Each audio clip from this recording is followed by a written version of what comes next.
this phase that we're starting right now is the actual pilot study. So there's an enclosure with filter columns that are testing different methods of treatment to remove the geosmin. Okay. And how long are we expecting this phase of the study to last? So this phase of the study will last until spring of 2026.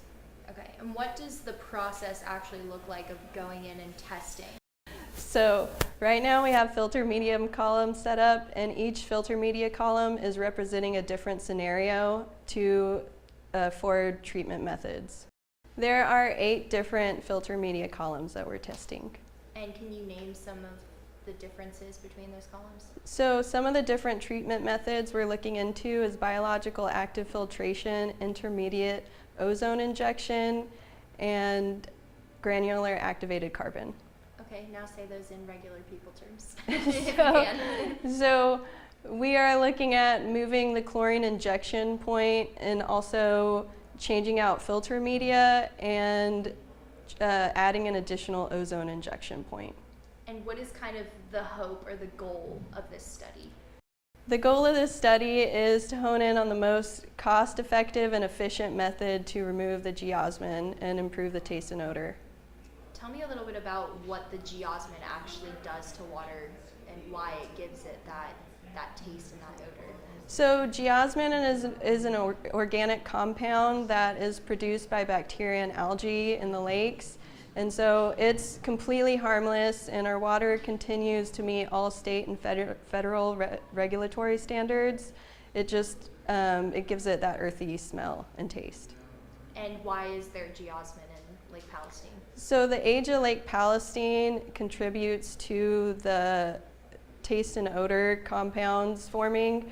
The lake wasn't cleared out before it was built, and so the debris that's deteriorating in the bottom of the lake can create this problem.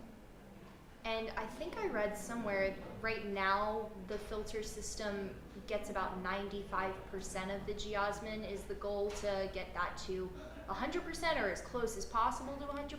So yes, our goal is to get that to as close as possible to 100%. When we do, our spikes can fluctuate anywhere from 100 to 2,000 ppms. So we just want to, so when we have 2,000 ppms, it's harder to get that number down.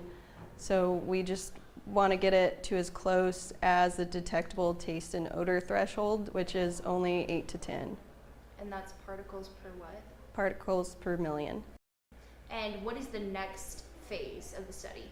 The next phase of the study would be to implement any technologies and treatment methods that we find are effective.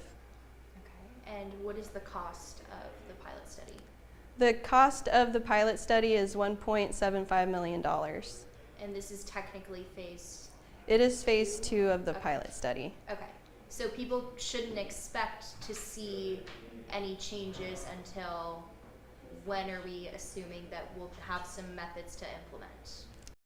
The current phase of the study is expected to be completed by spring of 2026, and then whatever technologies we identify as needed will have to be implemented into our CIP budget, and we'll have to find money to fund those projects. So we're expecting to see results sometime between 2027 to 2030.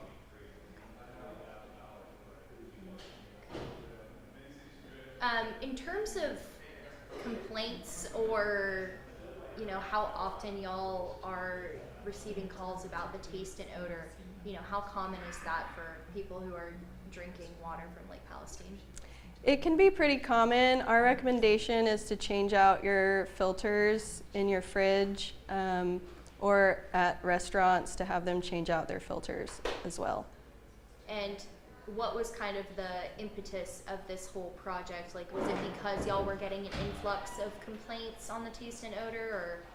Yes, so why we are addressing this project right now is because we have had a lot of customers concerned about the taste and odor of our water, and we would like to meet those needs of our customers. And in terms of safety of the water, even if there is that taste, I think you touched on it a little bit already, but just to reiterate that.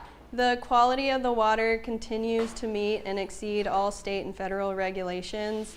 So the water is completely safe to drink, and the taste and odor issues that we have are harmless.